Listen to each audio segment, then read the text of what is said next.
You were a special forces king who once shuttled through a hail of bullets and lingered on the verge of death. How could you have unexpectedly plunged headlong into a primitive society that was as chaotic as the dawn of time? Let's see how you'll stir up a tempestuous storm of dominance in this desolate land during this earth-shattering time travel. The addition of the Three Livestock Alliance and the Argali Alliance greatly enhanced the strength of the Han tribe.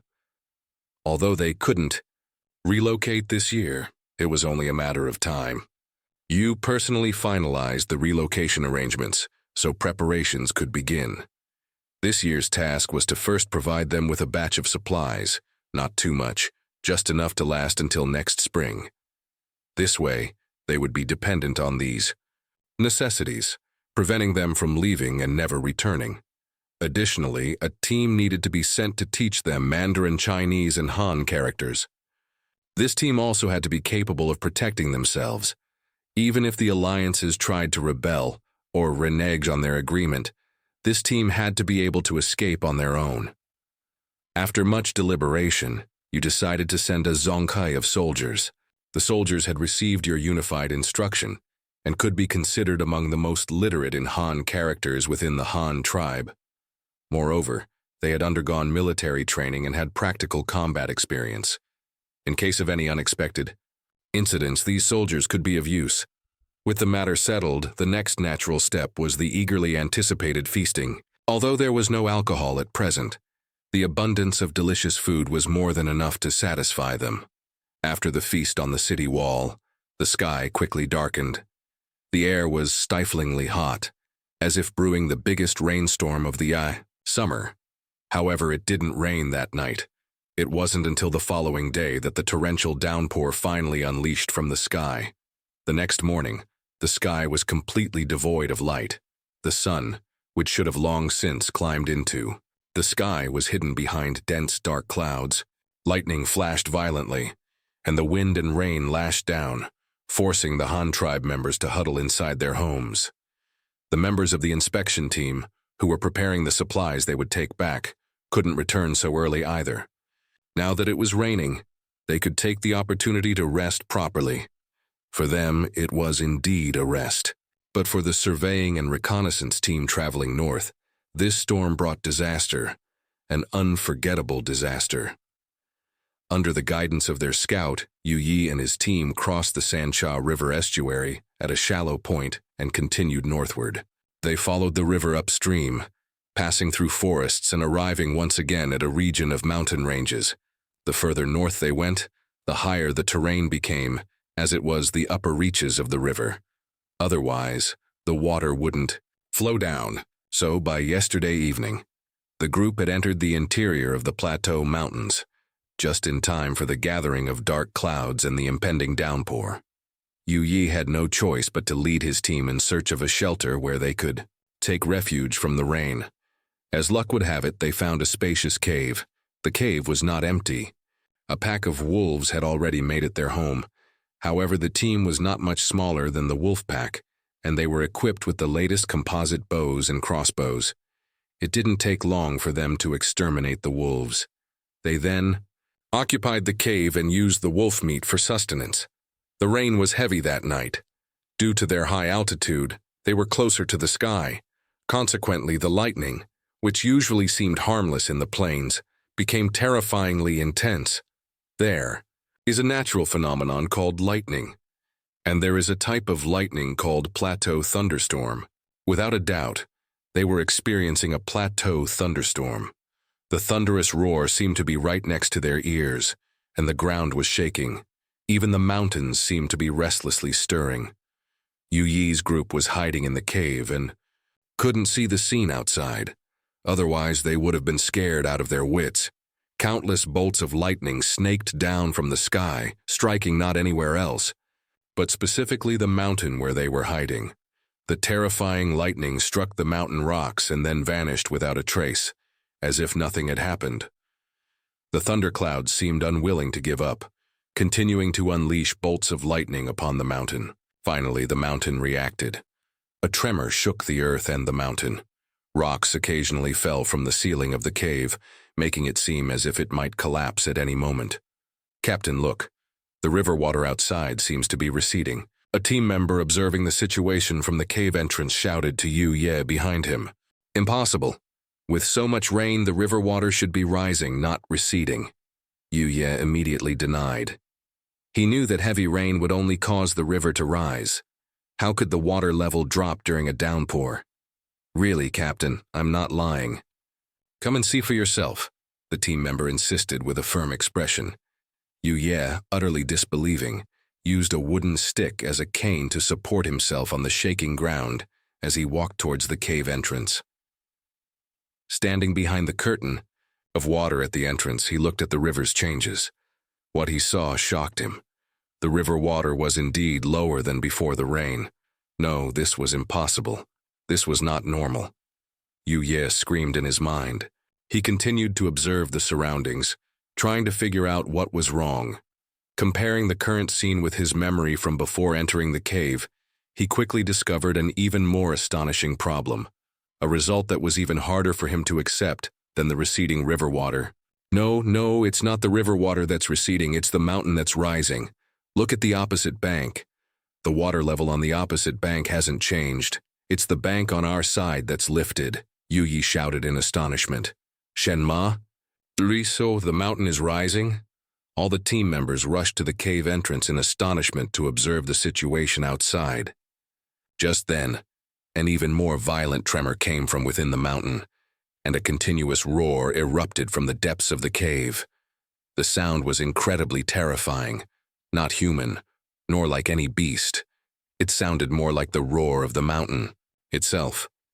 Moreover, the roars were incredibly numerous, like millions or billions of monsters screaming, sounding exceptionally terrifying.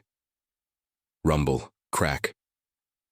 This was not the sound of thunder, but the sound of the ground in the cave finally cracking under the intense shaking and rising of the mountain. Ah. This sudden change caused one team member, one guide, and 3 horses to instantly fall into the mountain crevice. The space below the crevice seemed quite large. The screams of the 2 falling even caused echoes, but the echoes also became extremely terrifying. It was clearly the screams of 2 people, but the sound coming from the dark crevice was like millions, billions of people screaming at the same time, similar to the terrifying screams that had come from the depths of the cave earlier. Quick, retreat, get out of the cave quickly, grab your horses. Everyone was stunned by this terrifying scene, but Yu Ye was the first to react. He shouted at the top of his lungs for the team members to evacuate the cave. However, just as a team member led his horse into the heavy rain, before he could even say a word, he was instantly engulfed by a rolling bolt of lightning. In the blink of an eye, both man and horse were struck dead on the spot, not even twitching. Seeing the team member who had just exited the cave struck dead by the lightning, the group stopped at the cave entrance, terrified. There was lightning. Outside and going out meant death. Inside there were cracks and terrifying roars. The surveying team was trapped in a dilemma. Fortunately, the cave was spacious enough that even if all the team members and horses stayed inside, they would be fine, provided, of course, that no monsters emerged from within the cave. It's lightning. Outside. It seems we can't go out. Are we all gonna die here? A team member said desperately. Yu Ye couldn't answer this question, but he was unwilling to give up. This was the first time he had truly led a team on a mission, and he wouldn't give up easily. We won't die. Since we can't go out, we'll prepare to deal with the danger here. Everyone, stay away from that crevice. Pile all the firewood inside. The cave entrance. Even if there are any terrifying beasts, they will surely be afraid of fire. We'll split into 2 teams. Those with crossbows will defend the depths of the cave, and those with short bows will defend the cave entrance. We just need to hold out until the storm ends and everyone can get out alive. Trust me, don't give up. Yu Ye shouted firmly to everyone amidst the rumbling and shaking. Hearing the captain's words, hope rekindled in their eyes. Yes, as long as they followed the captain's instructions and persevered, they could surely hold out until the storm ended. Then, they could get out alive. The group quickly got busy. They moved the bonfire from the center of the cave to the inner end, added more firewood, and formed a line across the cave, creating a wall of fire in the depths of the cave to defend against any unknown terrifying beasts from within.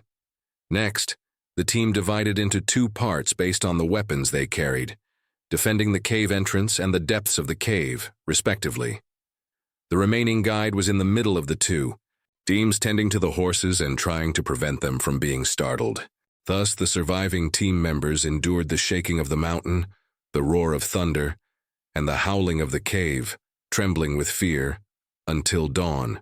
To their dismay, every time a bolt of lightning struck from the sky, the depths of the crevice in the cave floor would also emit a flash of light. The flash was very bright, as if the lightning had penetrated the entire mountain and finally exploded inside. The team members were afraid, but they had no way to escape. They could only silently pray for this nightmare to end quickly. No matter where they went, they had to leave this cursed place first. After 4 or 5 hours, the rain gradually lessened, the dark clouds gradually dispersed, and the terrifying thunderstorm also disappeared. But the strange events weren't over. The mountain was still shaking violently. Yuye stood at the cave entrance, watching the nearby river water continue to rise. It seemed the mountain was sinking. It was actually descending again. However, this didn't prevent them from escaping the cave at this moment. Seeing the first ray of sunlight peeking through the clouds, Yuye impatiently ordered the entire team to evacuate the cave. Everyone led their horses to the open ground outside the cave. Standing beside the team member who had been struck by lightning, some couldn't help but burst into tears. This experience was too terrifying. In the blink of an eye, they had lost 3 companions, which dealt a severe blow to their hearts. Screech, screech. The dark clouds dispersed, and the giant eagle used to transmit messages reappeared from who knows where, circling above the crowd. It had been released before the rain, and it must have found a place to shelter from the storm. Fortunately, the team member from the Eagle clan was still alive, and the giant eagle was not out of control. He grabbed a bone pendant hanging on his chest and blew hard into it. The bone immediately emitted a sharp whistle, and the Azuka giant eagle in the sky circled down. "Captain, what should we do? Should we continue forward?" The Eagle clan member asked Yuye, stroking the eagle's feathers. Yuye sat beside the body of the deceased team member, silent for a long time, because he couldn't understand it. He even suspected that this was the will of the gods. The gods didn't want them to continue, but wasn't their leader also a god? This was a mission assigned by the leader. Was all this a mistake? Yuye couldn't make a judgment. After thinking for a long time, he said in a deep voice, "We won't go forward for now. We'll retreat. First leave this mountain. Then, we'll send a letter back to the leader and ask him what to do." The team members nodded in agreement with Yu Yi's decision. So the group used their entrenching tools to bury their deceased teammate. The horse's carcass was divided and used as rations. They then retreated to the back of the mountain and established a temporary camp. Yuye also personally wrote a letter, detailing the strange events they had encountered, and had the Flying Eagle deliver it to Hanyang City. Although they had been traveling for over a month, they hadn't actually covered much distance. For such, a short distance using the giant eagle to transmit information would take less than a day. So, by that evening, you received Yuye's letter. The letter was received by Ying Rui. After getting the letter, he immediately went to find you. At this time, you were still at home calculating the supplies and soldiers needed to be transported to the 2 alliances. "Leader, a letter has arrived." An Azuka delivered a letter. Ying Rui shouted loudly as soon as he entered your courtyard. "Letter? From where?" "You heard the shout and came out of the house. I don't know, I haven't opened it." "But it seems to be from the north," Ying Rui replied. "The north? The only ones there are Yu Yi's surveying and reconnaissance team.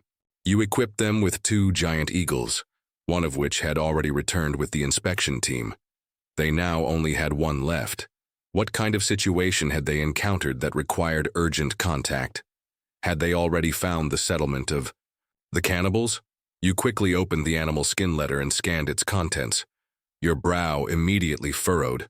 The reconnaissance team had suffered significant casualties, 3 deaths and 3 horses lost. This was undoubtedly a major loss. Considering how few of them there were, it amounted to 1/3 of their members. Leader, is it from the reconnaissance team? What happened? Ying Rui, seeing your furrowed brow, couldn't help but become curious about the letter's contents. However, he had only recently joined the Han tribe and hadn't yet learned many Han characters. It's not good news. 3 members of the reconnaissance team have died, you said gravely. Ying Rui's heart jolted. He wanted to ask further, but seeing you focused on reading the letter, he refrained from interrupting.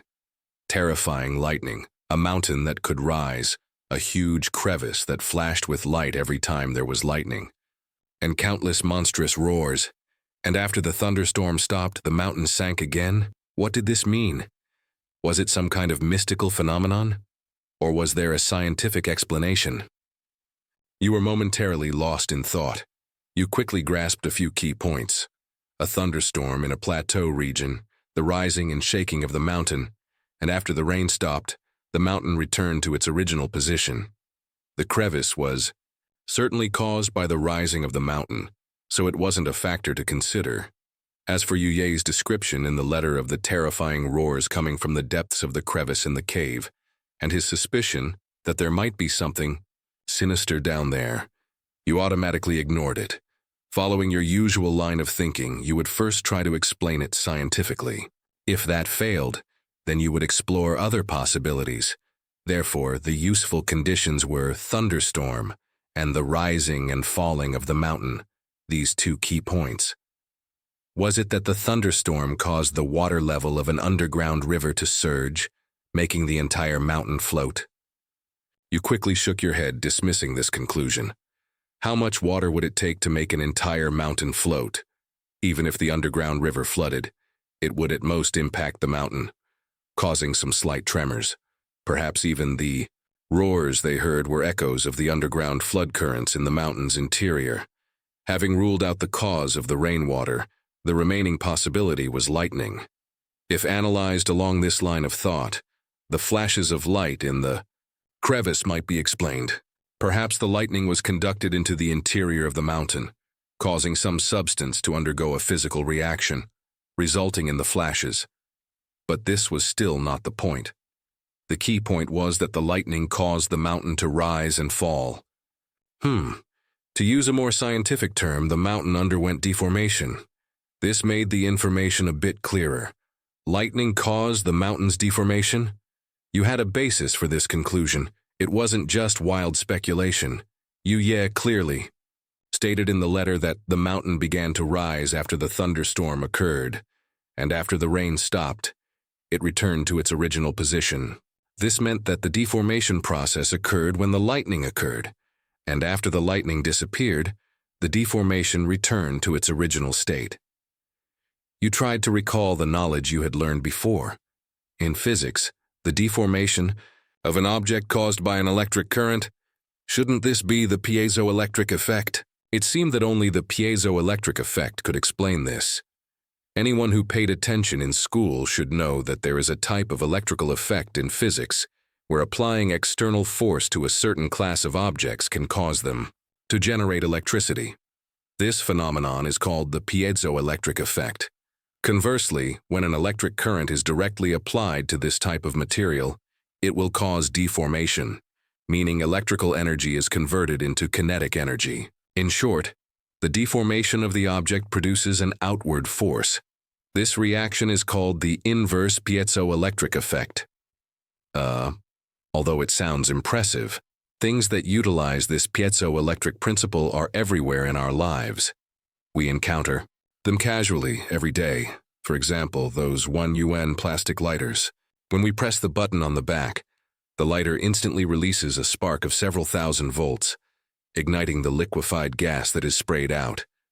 Many people have even taken out the black piezoelectric device inside the lighter to play with. This is actually an application of the piezoelectric principle. It contains a very small piezoelectric ceramic. Applying pressure downwards will cause the ceramic piece inside to release current. Similarly, gas stoves also utilize this physical phenomenon. When you press the switch button, the electrode in the burner releases a spark to ignite the natural gas. This is something almost everyone encounters, and this is the piezoelectric effect. But what Yu Yi and his team encountered should be the inverse piezoelectric effect, meaning lightning caused the deformation of the object. Of course, there are also many things around us that utilize this principle, the most common being mobile phones, or more specifically, the earpiece and microphone. The most common application of the piezoelectric effect is in various crystals. Man-made piezoelectric ceramics aside, naturally formed materials include quartz, crystal, or crystals precipitated from metal minerals. Only these types of materials will interact with electric current to produce the piezoelectric effect. Take crystal, for example.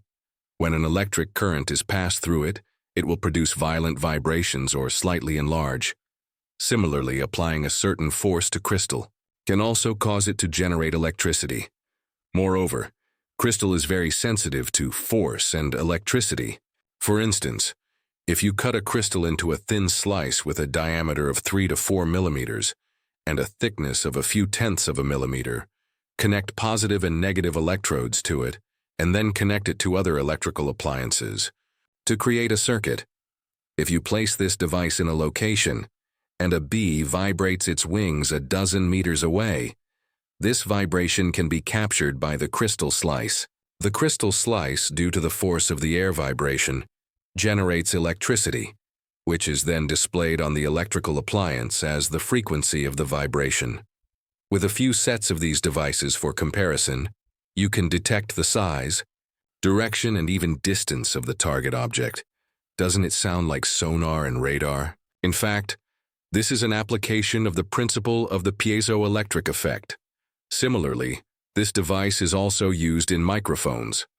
When we speak into a microphone, the air vibrations caused by the sound waves are transmitted to the piezoelectric element inside the microphone. The force of the vibrations then produces electric currents of varying strengths, which are finally converted into electrical signals by a radio transmitter and sent to another person's mobile phone. The receiving end receives the electrical signals and transmits this current to the crystal piece, causing it to deform. The vibrating crystal piece then transmits the vibration through the air, turning it back into sound waves. At the distant end, the sound is perfectly reproduced. This is the application of the inverse piezoelectric effect, that is, the crystal undergoes deformation when electricity is passed through it, producing vibration. This is not only common in daily life, but also has many applications in the military. Radar aside, other examples include the triggering fuses of bombs, where impact causes the crystal to be subjected to force and release a spark, igniting the explosives inside, and ultrasonic weapons. It also has many applications in medicine. Passing electricity through a crystal to cause deformation and generate vibrations is used to create ultrasound in B ultrasound machines and extracorporeal lithotripsy machines, all of which utilize the inverse piezoelectric effect. Having said all this and analyzing it in the context of this incident, you strongly suspect that there is a surprisingly large deposit of crystal ore beneath that mountain, possibly quartz crystal or alkali salt crystals precipitated from metals, such as copper sulfide, iron sulfide, or something like that. These crystal ores, due to the strong current of the plateau thunderstorm, produced violent vibrations and deformations. A small piece might not have much power, but if the entire crystal ore vibrated and deformed together, it could indeed push the mountain up. So the question is, what kind of ore is it? Based on your analysis, there is definitely ore there, and it is crystal ore. However, whether it is metal or quartz is unknown, but you are more inclined to believe it is crystal, because the higher the purity of the crystal, the greater the piezoelectric effect. And Yu Yi also mentioned in his letter that bright flashes of light appeared in the crevice. This is also easy to understand. If there is a crystal mine below, then it is normal for these crystals to discharge electricity again, under violent vibration and pressure. So, As long as there are a large number of electric sparks flowing in the crystal, it is not impossible for those transparent crystals to refract the electric light infinitely and illuminate the entire ore deposit. Conversely, if it is an opaque quartz or metal ore deposit, the possibility of them producing flashes is extremely small. Although crystal is not a metal ore, it still has considerable uses. Pure transparent crystal is mainly composed of silicon dioxide. Depending on the transparency, its purity varies, but the cleanest crystal basically has 99.9999% silicon dioxide content, making it the best material for manufacturing special glass. Or rather, it is essentially a super clean piece of glass. The reason it is called special glass is that glass made from crystal not only has good light transmittance, making it suitable for various optical instruments, but also has high temperature resistance and is often used to make various containers, especially laboratory equipment such as beakers, thermometers, and the like. The melting point of traditional ordinary glass is between 500 and 600 degrees Celsius, but the melting point of crystal glass is around 1200 degrees Celsius, double. Although it is more difficult to manufacture, it also has its advantages. Ordinary glass, due to its impure composition, requires many catalysts such as carbon, soda ash, etc. But crystal glass does not, because it is already a natural glass. Therefore, the processing method of crystal glass is like direct melting and reshaping. It can be said that as long as the temperature is high enough, basically no additional catalysts are needed. However, for the Han tribe, which can already smelt copper and iron, this is not a big problem.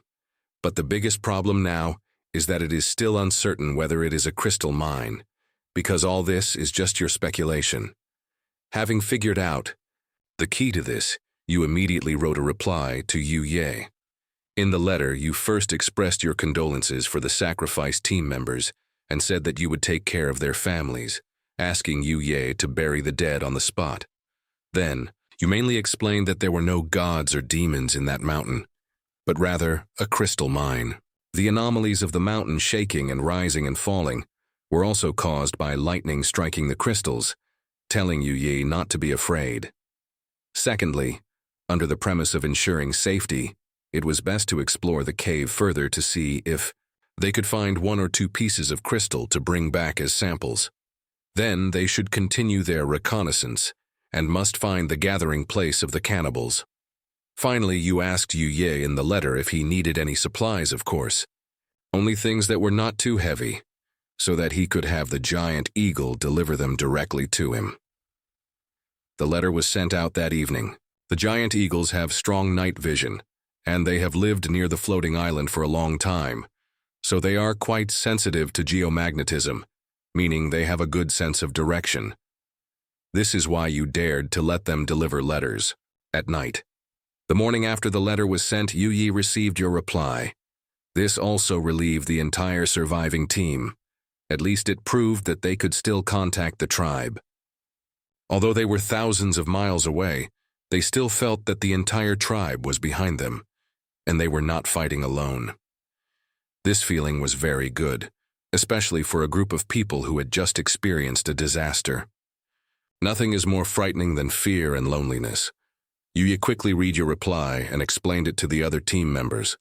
When they heard that the leader judged it to be a crystal mine, everyone was immediately relieved, although they didn't know what a crystal mine was. Yu Ye knew the word mine. The copper and iron tools they used were extracted from mines, which were, in short, just a pile of stones, a pile of inanimate objects. Fear comes from the unknown. However, when they understood the truth of the matter, they naturally would no longer be afraid. Compared to monsters of unknown appearance and invisible and intangible gods, if it was just a pile of stones, what was there to fear? Captain, we still need to go into that cave? The leader wants us to find stones? The Eagle clan member asked. Yes, that's what the leader said. Of course we need to go in and look, Yu Ye said, his expression relaxed. After reading your reply, he was no longer afraid. It was just about finding a couple of stones. As long as it didn't lightning again, there was nothing to fear. But don't. We already have a mine. Why do we need to find another one? And we don't even know what that kind of stone looks like. There are so many stones in the cave. How will we know which one it is? The Eagle clan member asked again, seemingly still. Traumatized by last night's experience and not very willing to enter the cave. Why do you have such thoughts? Don't you know how important ore is to our Han tribe? Without copper and iron, could we live such a good life now? Without those metal tools, could we grow so much food? Without the metal weapons in your hands, could we protect our families from being killed by cannibals? Yuye retorted with a series of questions, expressing his displeasure strongly. You should be happy to discover new ore for the tribe. If these new ores can be used to make better things, it will benefit the entire tribe. And if we can bring the ore back, we will surely be rewarded by the leader. In the future, you will also be people of merit in front of the tribe members. Don't you want that? Yuye, seeing them silent, calmed down and encouraged them again. I didn't say I didn't want to go. It's just that I don't know what that kind of stone looks like. The Eagle clan member, having been scolded, muttered, quietly, unwilling to admit his cowardice. That's easy to solve, since the leader said it's ore. It must be different from the ordinary stones we see. We just need to take one of each of the stones that look different. There will always be one that is the one the leader needs.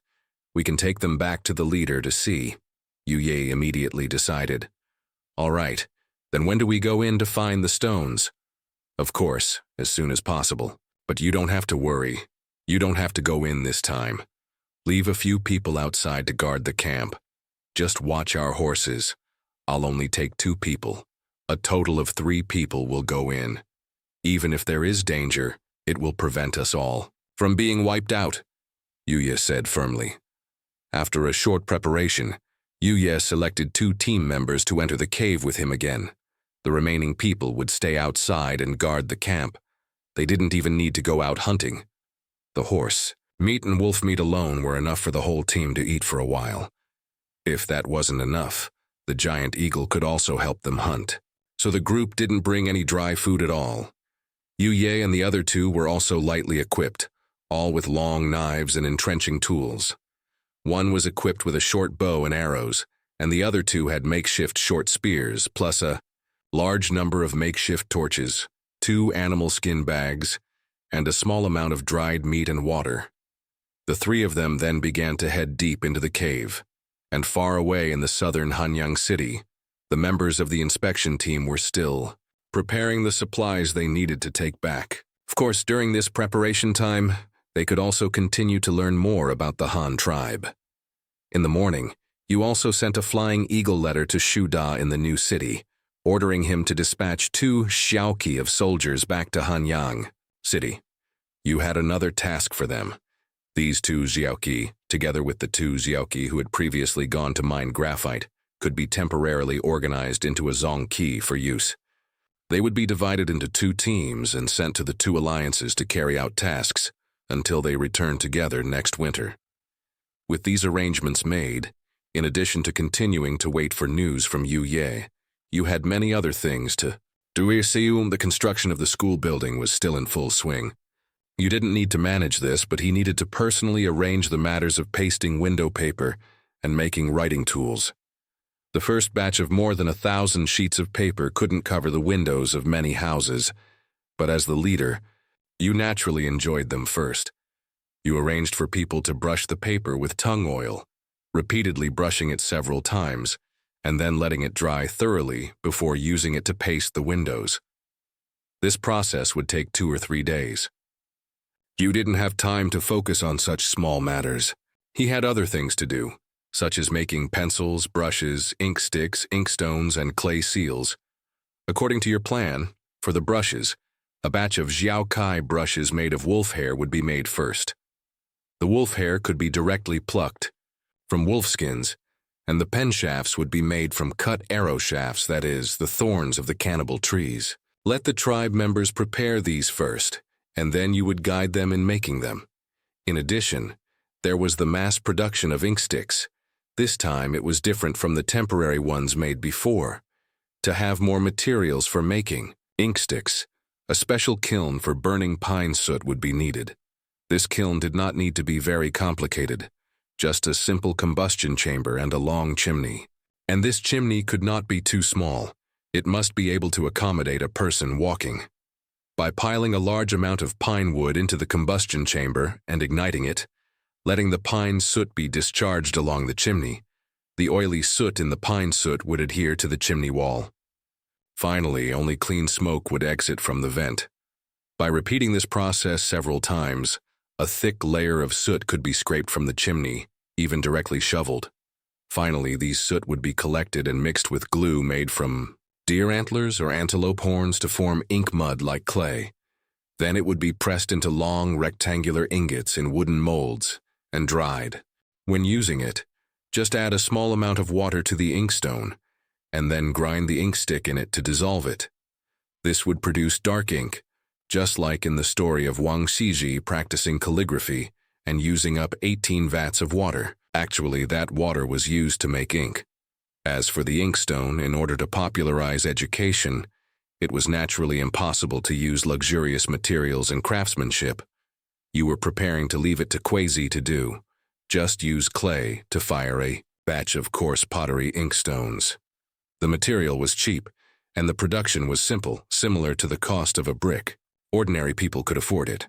Compared to these, the production of pencils was the most troublesome, but it was impossible to do without them.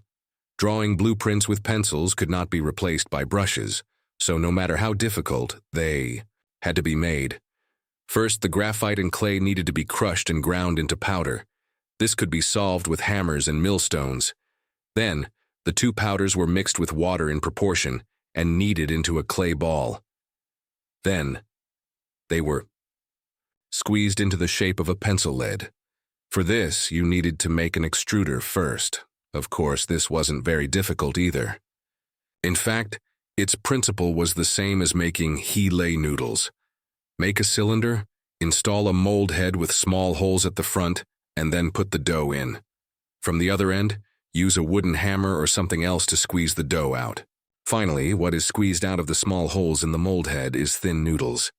Here, the dough is just replaced with graphite mud. Even if you really used a tool for making hele noodles, theoretically, it could also be used. The cylinder and the mold head were easy to handle. Considering the thickness of the pencil lead and the precision of the machine, it was best to cast one directly from bronze using the lost wax method. The other overall frame and extrusion device could be made of wood. The cylinder could be fixed vertically, with a lever-operated ram on top, which could be operated manually. Next, the eye. Extruded noodles were cut to the length of the pencil, about 18 centimeters, and then dried. Finally, they were fired in a kiln to harden them, and the pencil lead was completed. Theoretically, such a pencil lead could already be used for writing, but it was easy to break and would easily get your hands dirty, so a wooden shell needed to be added. This was not very difficult either. Take a pencil with a diameter of 1 centimeter as an example. First, saw the wood into thin slices about 5 millimeters thick, 10 centimeters wide, and the same length as the pencil. Then, use a special planing knife to create a row of 10 semicircular grooves on the wood board. The diameter of the groove should be half the diameter of the pencil lead. During assembly, the already fired pencil leads were arranged in the grooves of the wooden board. Then, a layer of glue was applied, and another grooved wooden board was placed on top. Finally, heavy objects were used to press them tightly, so that the two pieces of wood firmly clamped the pencil lead. After drying, use a V-shaped planing knife to cut grooves on both sides of the wooden board until the wooden board was completely cut through. With the 4 grooved sides and the top and bottom planes of the wooden board, 10 regular hexagonal pencils could be cut out at once. As for the 2 sizes of grooving planing knives, they could be made directly from iron sheets. Their principle can also be found in life. Understand it as the same as the grater for potato shreds at home, but this is not used to grate potato shreds, but to shave wood boards. Such a pencil was already considered finished and could be used directly. If you wanted it to look good, you could also brush a layer of colored paint on the outside, or print a few words, but you felt it was unnecessary. First, The original wood-colored pencil was also very beautiful. In addition, it was a bit wasteful to spend manpower and material resources to decorate the pencils. It was completely unnecessary to do so. The last thing to do was the clay seals mentioned earlier. Of course, saying this is a bit incorrect. Perhaps it could be called movable type printing, although the current output of the paper workshop was far from enough to print books. Movable type printing was also an extremely time-consuming task. After all the Han characters had to be carved out and not just one set. This workload was quite large. The reason for more than one set was, of course, for printing needs, because in a single page of an article, the same character would appear multiple times. If this happened, and each character was only carved once, then it would be impossible to use it for printing.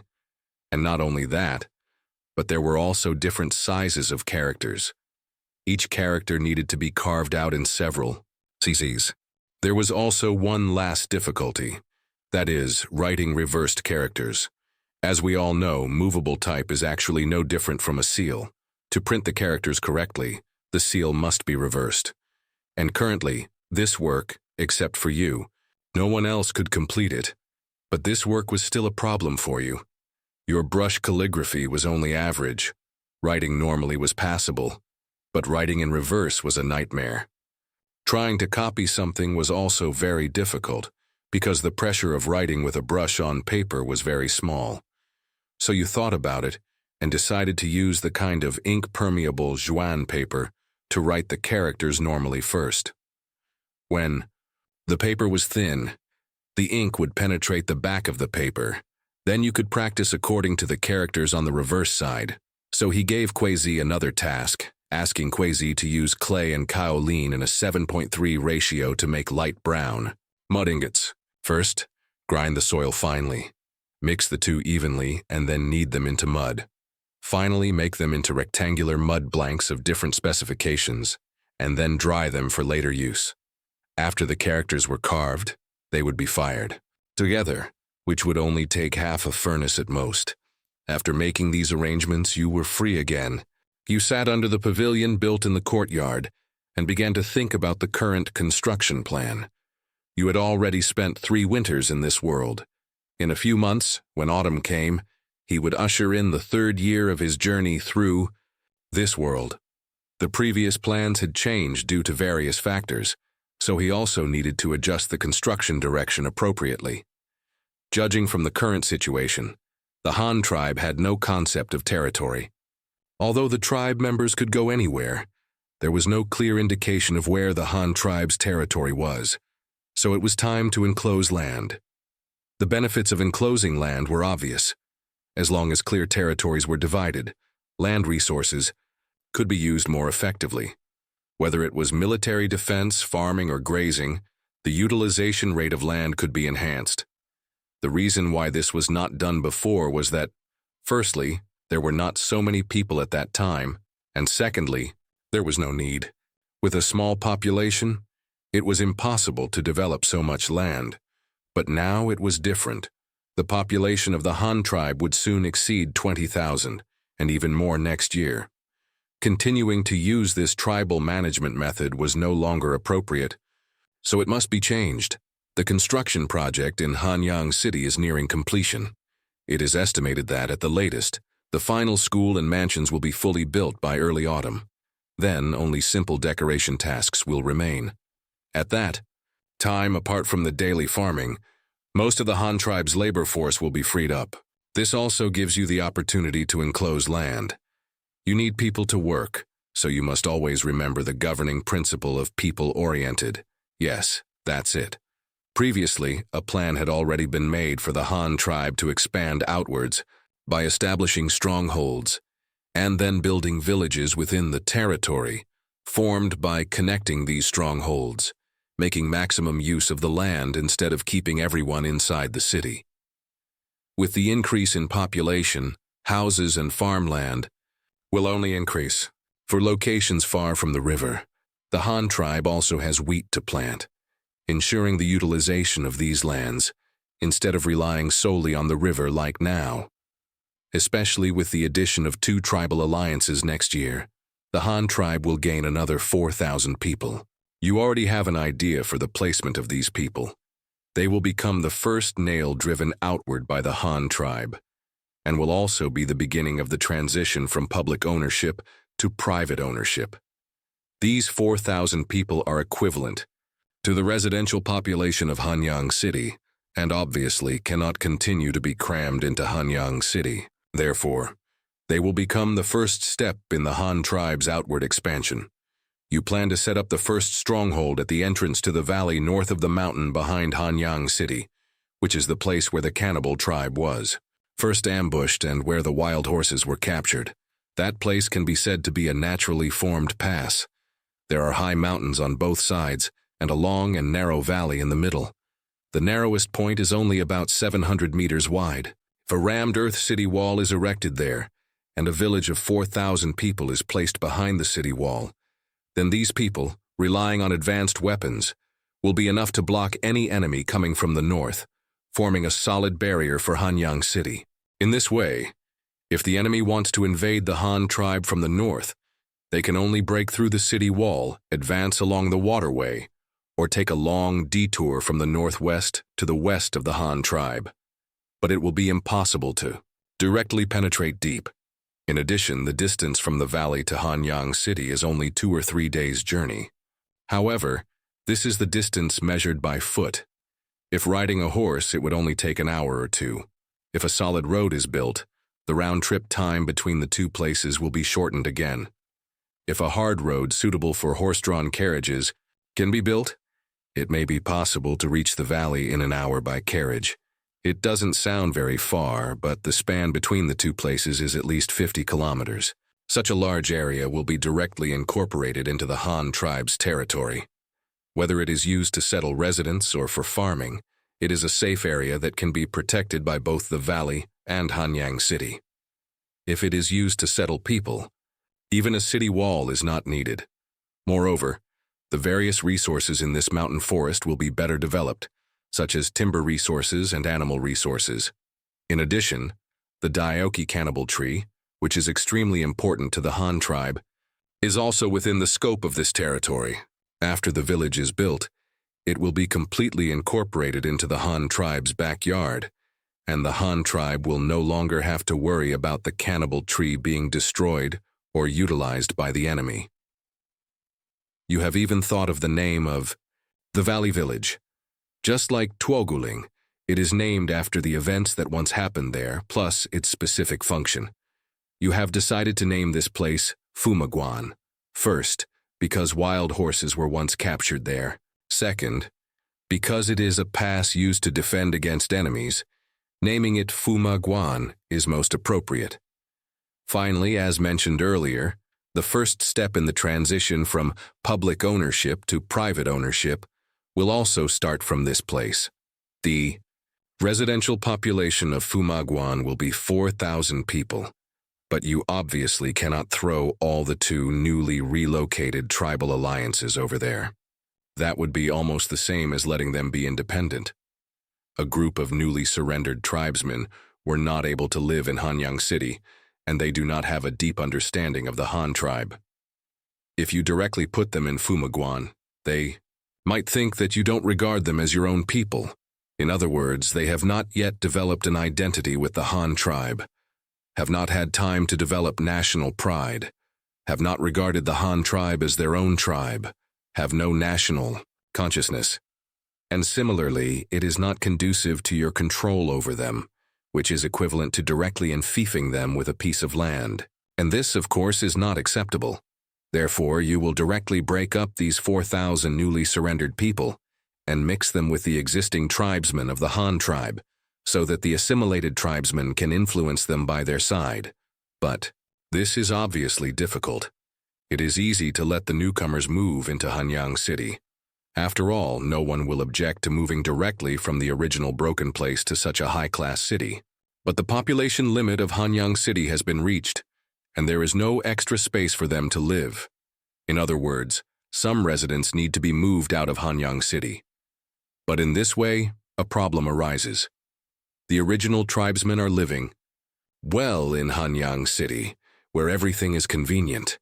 Why should they move to a place where there is nothing and rebuild everything? Not only do they have to rebuild their houses, but they also have to reclaim their farmland. And because they have lost a lot of river water resources, they can only switch from high-yielding rice to low-yielding wheat. More importantly, they have to constantly worry about the risk of enemy attacks.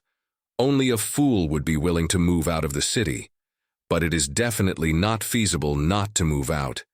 In this way, you need to solve this problem, which is the beginning of the transition from public ownership to private ownership, as mentioned earlier, excluding important talents who cannot be moved, such as blacksmiths, carpenters, kiln workers, and important construction technicians. The remaining, pure agricultural households are all candidates for relocation. In order to make them voluntarily move out, you can only offer generous incentives. For example, distributing livestock. For every population willing to move to Fumaguan, one livestock will be distributed per family. Cattle, horses, donkeys are all acceptable, and even pigs, sheep, and chickens can be distributed to them. And this will also become their private property. From then on, they will have their own livestock, and they can decide what to do with them, as long as they don't kill large livestock resources such as cattle, horses, and donkeys. Well, it seems that a ban on killing cattle should also be issued. Accordingly, in addition, they can also get private homesteads and farmland. In order to encourage them to move outwards, their houses in Fumaguan will be larger than those in Hanyang City and will permanently belong to them. Even after death, they can be passed on to their descendants, which is the so-called inheritance system in modern times. The houses in Hanyang City are all built according to uniform standards. All residents have 10 meters in length and width. Only 3 brick rooms are available for living, but they have to accommodate 10 people. Although they sleep on huokang, they are all large communal beds, and the courtyards are too small. A courtyard of 6 meters wide and 10 meters long with a dry toilet and a shed for storing firewood basically has no space left. It is okay to raise rabbits and chickens, but if livestock is also privatized, then space must be reserved for pigsties, sheep pens, cowsheds, and stables. In this way, the homestead of each household must be very large. The livestock in Hanyang City are all raised collectively, and residents naturally don't have to worry about these things. But the villagers in the villages must have them. Otherwise, where would they place these livestock of their own? Considering the specific allocation situation, you decide to allocate the area of the homestead according to the population. The homestead of a male tribesman is 40 meters long and wide, which is about 2.4 muai, 1,600 square meters. The homestead of a female tribesman is 20 meters long and wide, about 0.6 muai, a total of 400 square meters, 4 times smaller than the male's homestead. It looks much smaller than the male's, but it is actually 4 times larger than the residential area of Hanyang City. Hanyang City has only 100 square meters per household. After all, rural houses are large, and land is expensive in the city. In fact, these women have no use for land. After they reach adulthood, they are destined to marry men and form new families. At that time, the homesteads will also be merged.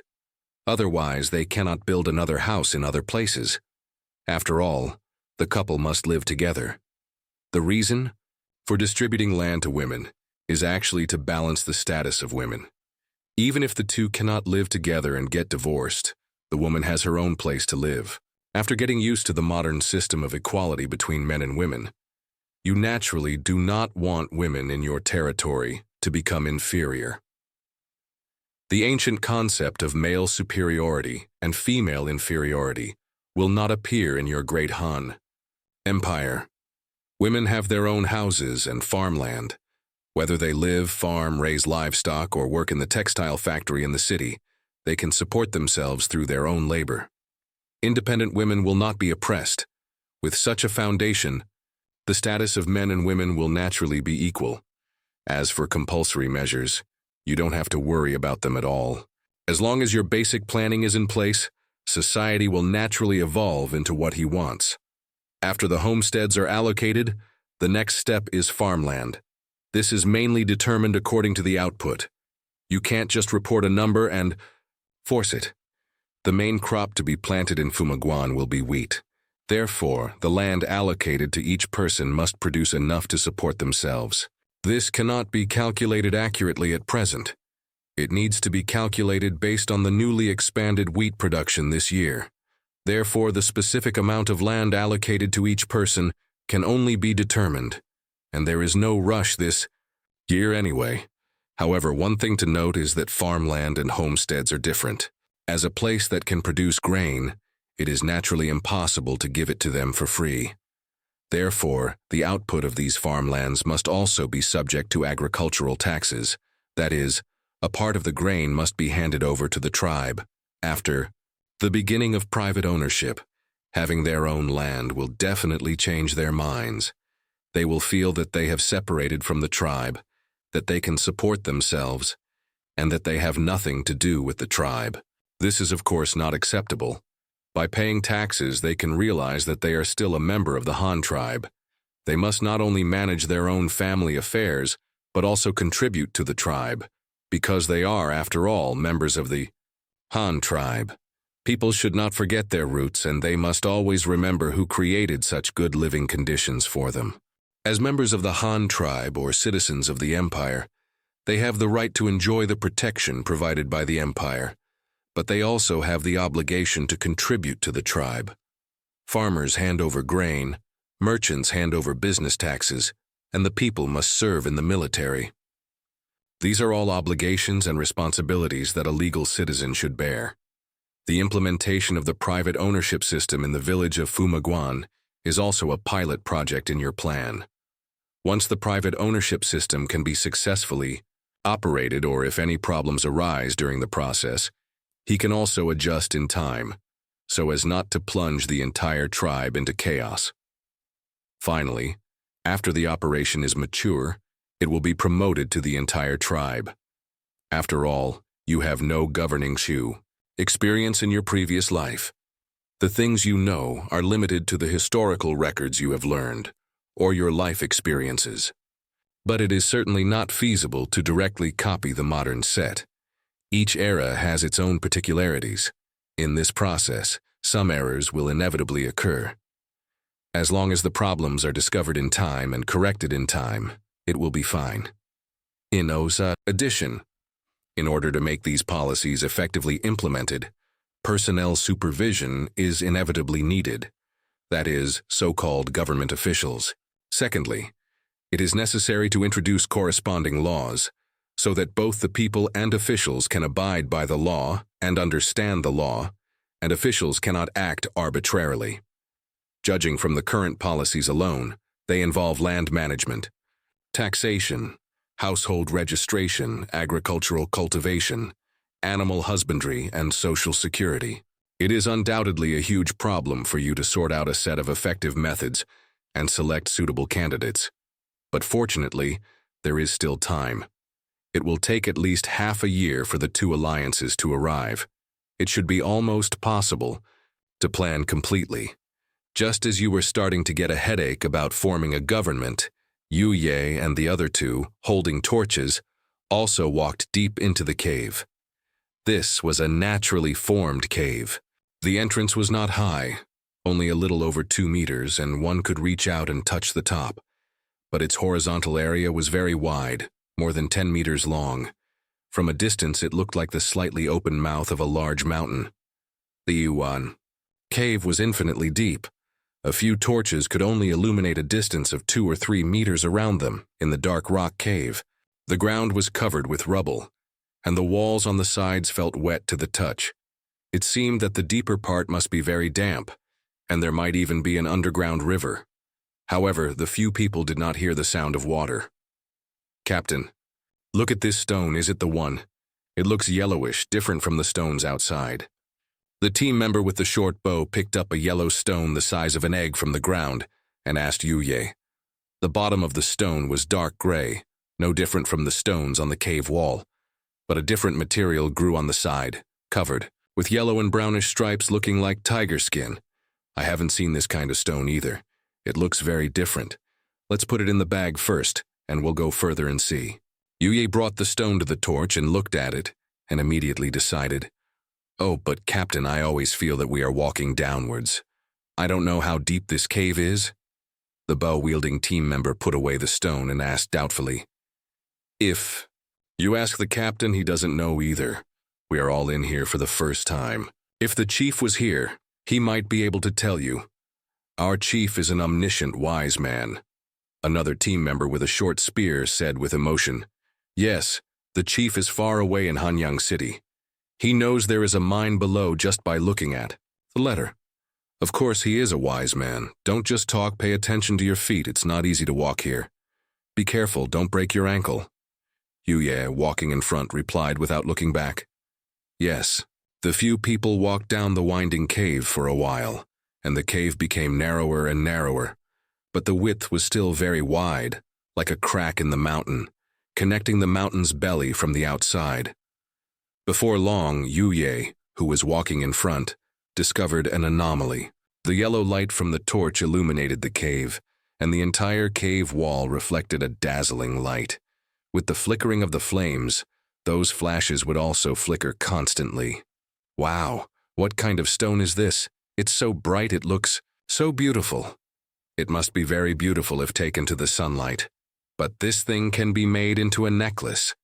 It shouldn't be a metal ore, right? The whole stone is as transparent as water, and there is no sign of metal at all. The short bow. Team member could not help but exclaim when he saw the scene around him. That's hard to say. The copper mines in Babao Mountain also have very beautiful stones, and they can also be refined into copper. Let's not delay here for too long. Knock down some and take them back. When we go back, we'll hand them over to the chief. Come, help me hold the torch. Yuye handed the torch to the team member next to him, pulled out the engineer shovel from behind his waist, and began to chop hard on the cave wall. These sparkling, transparent stones were indeed crystals, but there were not many of them here, and they had not yet accumulated to the point of forming their own crystals. Instead, they grew in the rock wall, and the purity was not very high. In addition to colorless and transparent ones, milky white, green crystal, and amethyst were also present. Yuye knocked down some of each and put them in the bag, then led the two to continue walking down. "Captain, weren't those stones just now the ore that the chief was looking for? Are we going to continue walking down?" the short spear team member asked. "I don't know what the chief is looking for. He only said that there is a mine in this mountain, and let us come in to collect some samples, but he didn't say what it is. Since we can continue walking forward, let's take another look. We have already found transparent stones here. Maybe there are others in the deeper part." "Captain, don't go. I seem to hear the wind ahead. Do you hear it?" Just after Yuye finished speaking, another team member immediately grabbed him. The other two heard his words and stopped in place, holding their breath and listening carefully. A whooshing sound passed by their ears.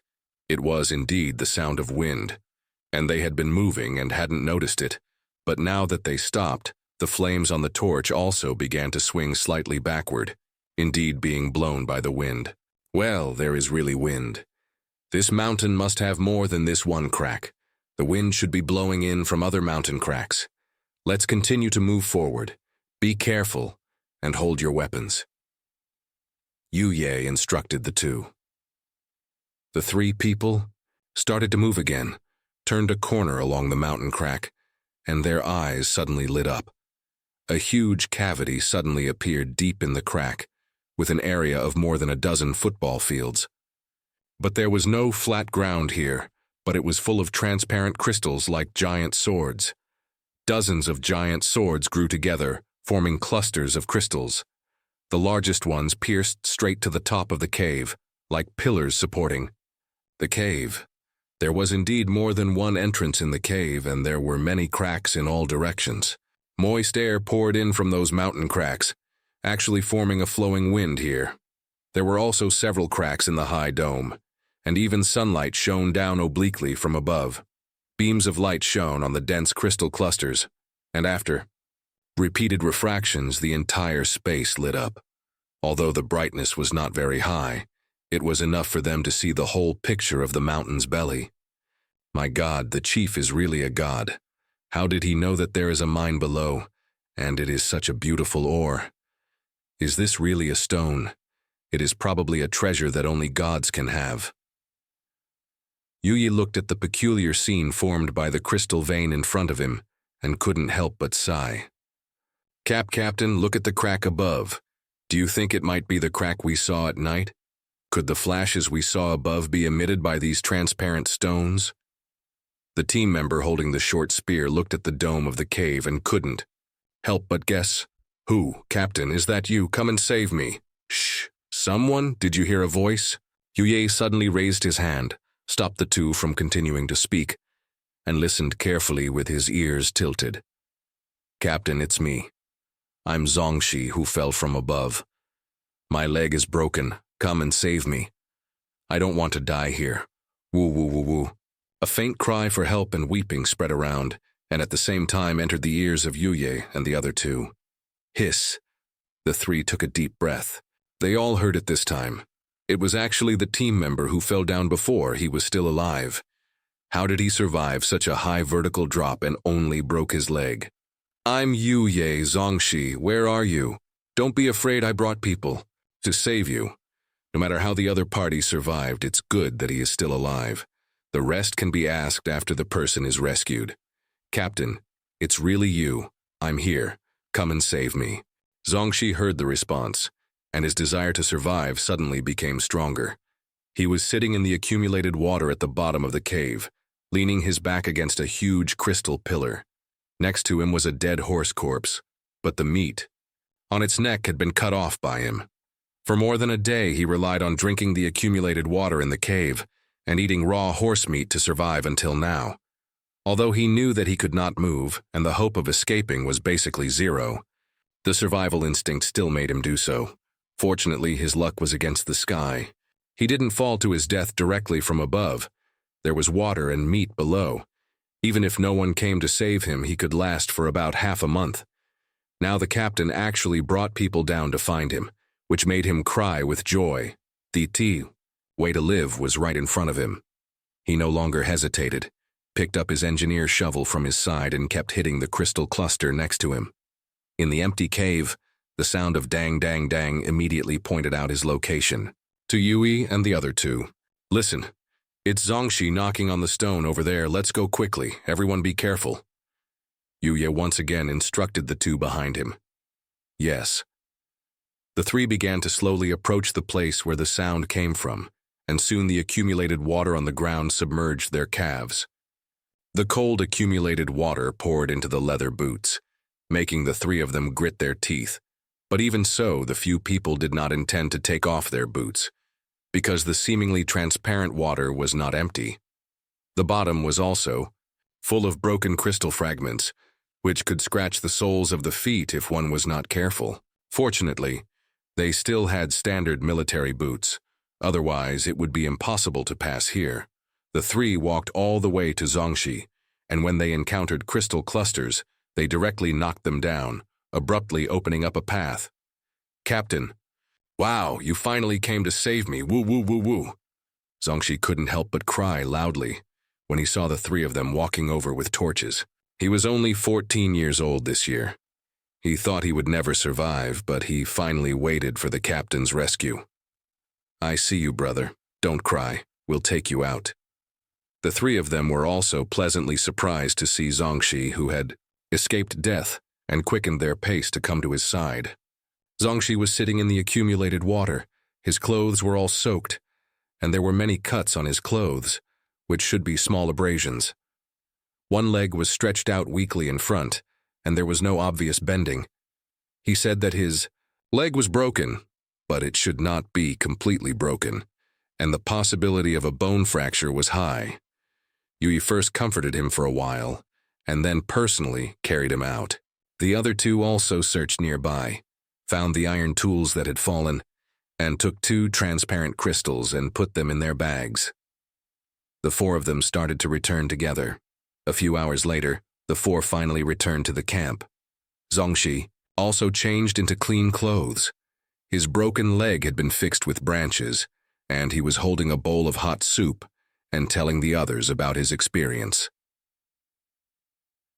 On the night of the thunderstorm, at the moment when the ground fissure cracked, besides Zongxi, a guide sent by the Alliance, and 3 horses also fell. Zongxi grabbed the reins of a horse in a panic, but he did not expect that there were all inverted transparent stone cones below. The horse he was pulling was directly pierced by a huge stone cone, but this also slowed down their descent speed. Zongxi tightly grasped the reins and hung in the air. Finally, just when he was about to lose his grip, he swung hard to a crystal cone next to him and slid down. The fracture of his leg was also caused by the impact at the moment of landing. It was not directly broken, so it was not very serious. Then he luckily survived, but the other guide and the horses were not so lucky and fell to their deaths. A group of team members were also Sishu Buyi after listening to his story, and they all said that he was lucky, and his luck was against the sky. It was not enough to survive just because he was lucky. If the chief hadn't said that there was a mine below and let them go down to look for it, they would never have thought that someone was still alive, and they would not have sent people down to save him. One day later, news of the giant eagle, rescuing a team member, along with a bag of stones, returned to Hanyang City. You were also pleasantly surprised by this discovery. The location of the crystal vein was now confirmed. Moreover, according to Yu Yi's description in the letter, this mine was also very easy to exploit. A direct path led from the mountain cave to the mine shaft at the bottom. If the fissure above could be widened a bit, a hanging basket could be used for direct access. Additionally, this cave faced the river. After extraction, the ore could be loaded onto boats and floated downstream, directly reaching the gates of Hanyang City, making it extremely convenient. You thought this was already good news, but an even more exciting event was to follow. Transport ship from the floating island iron mine area returned to Hanyang City's artificial river, and the 2 tribesmen operating the ship immediately ran into the city to find you. Chief, we found associated minerals in the iron mine area, but we don't know if they are metal ores. However, the stones are particularly heavy, much heavier than iron ingots. One of the tribesmen reported immediately upon finding you. What, you found associated minerals? Where is it? Take me to see it quickly. You were holding a transparent crystal cluster and stood up excitedly. It seemed your luck was exceptionally good today. Discovering the crystal wasn't enough.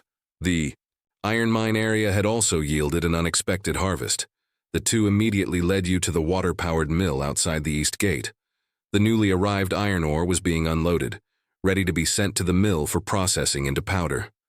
However, 3 rattan baskets were placed on the shore, filled with different stones.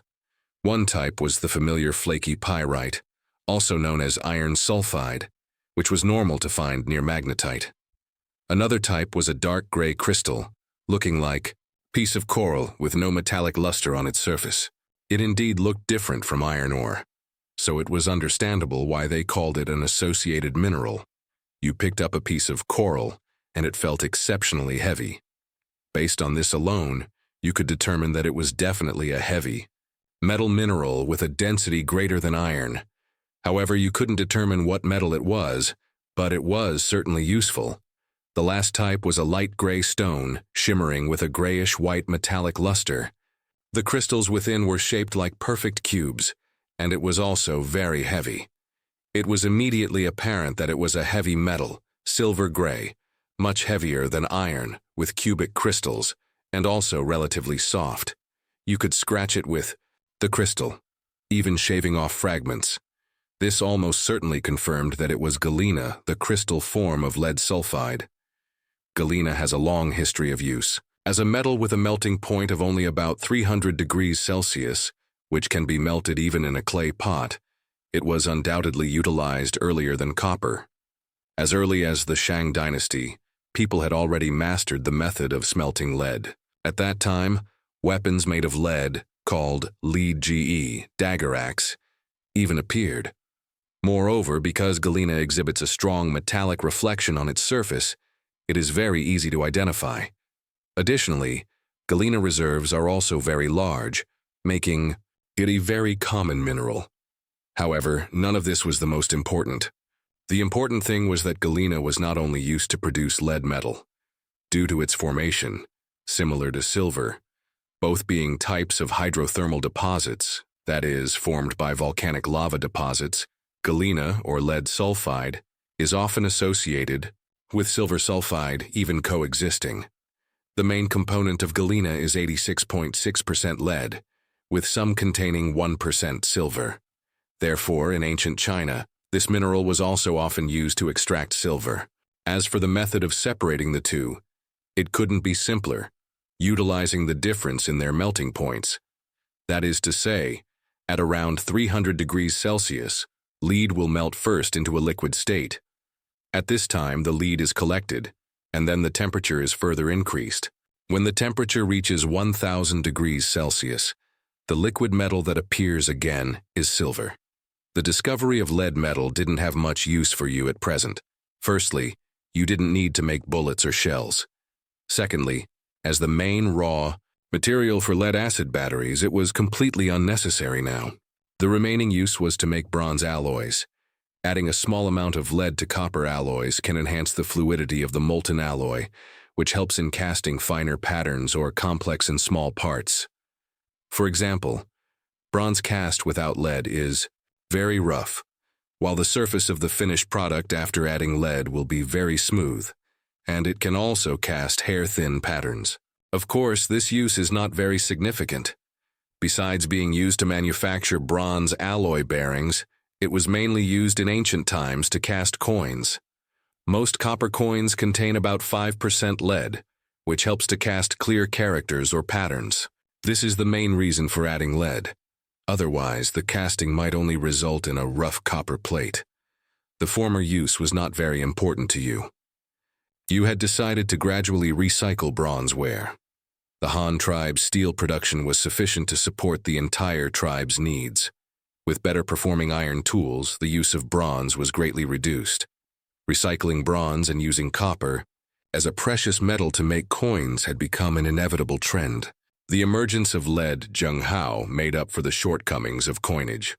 Overall, the required output was not very large, of course. This was without involving the manufacture of weapons. You know, lead azide is superior to mercury fulminate, but it's just not needed now. Although lead was not very useful, the silver it contained was very important, or rather, its associated mineral, silver sulfide, was very important. If you were initially unsure what the other dark gray heavy metal mineral was, now there was no need to guess. What else could be associated with pyrite and galena besides argentite? As a well-known non-ferrous precious metal, the importance of silver goes without saying. In other words, this is all a pile of shiny silver, although it's still an inconspicuous gray stone now. With copper, lead, and silver, the Han tribe's entire monetary system's raw materials were almost complete. Small denomination copper coins and large denomination silver coins would be enough to flexibly handle payments for various transactions. Before the start of private ownership, coins were dispensable for the Han tribe, or rather, completely unnecessary. Without consumption expenditure, what was the use of money? You couldn't spend the money even if you had it. For food, the tribe distributed it uniformly. For houses and farmland, the tribe distributed it uniformly. For clothing, cloth, and animal skins, again, the tribe distributed it uniformly. What could you do with money? But once private ownership began, private transactions would arise. Similarly, transactions between individuals and the collective would also arise. For example, to buy grain, what would you buy it with? Exchange it for a pig? The problem is, what if the other party doesn't want a pig or only wants 10 gin of pork? Would you have to exchange the whole pig for grain? The problem is they can't give you change. Another example, exchanging grain for cloth. You want 2 meters of cloth, but the other party only needs 10 gin of grain. However, 10 gin of grain can only be exchanged for 1 meter of cloth. What do you do then? Cut off 1 meter? The problem is 1 meter is not long enough and it's not enough to make a piece of clothing. Wouldn't it be a waste? The above are all possible transactions between individuals, but transactions between individuals and the public, or rather, the government, will also be numerous. The public sector purchases grain. What do they use to purchase it? Exchange it for cloth? What use would the common people have for so much cloth? They can't eat it or drink it. Clothes are enough to wear. Are they going to store it and let it mold? But when these situations occur, if there is money, it's different. The value of money is fragmented, making it very suitable for those unequal small transactions. For example, the previous example of exchanging a pig for grain. If there was money, then buying grain only requires paying the equivalent value in coins. If you want to buy pork, you can also pay coins according to the value of the meat. This way, there won't be situations of exchanging large for small or small for large, which is fair to both buyers and sellers. Secondly, if there is money as a universal exchange medium, then the government can use coins to pay for grain purchases. The common people don't have to worry about the risk of getting a pile of useless things rotting in their hands. They can use the money they receive to buy things they need, whether it's firewood, rice, oil, salt, meat, cloth, or stationery. The money obtained through transactions can also be used to exchange for other things, which is the so-called market economy circulation. The discovery of the associated minerals on Floating Island was timely, as the main raw material for coins, being discovered before the implementation of private ownership, means that you can find a way to produce usable coins within half a year before next year, paving the way for the implementation of private ownership and serving as an auxiliary function. Similarly, once coins are produced, they will also be important for the Han tribe's foreign trade. Can you imagine using a pile of metal pieces that you can't eat or drink to exchange for a large amount of resources from others? That's right. Using currency to rob other tribes is the right way, and they can't spend the money they get, so they can only come to the Han tribe to buy things.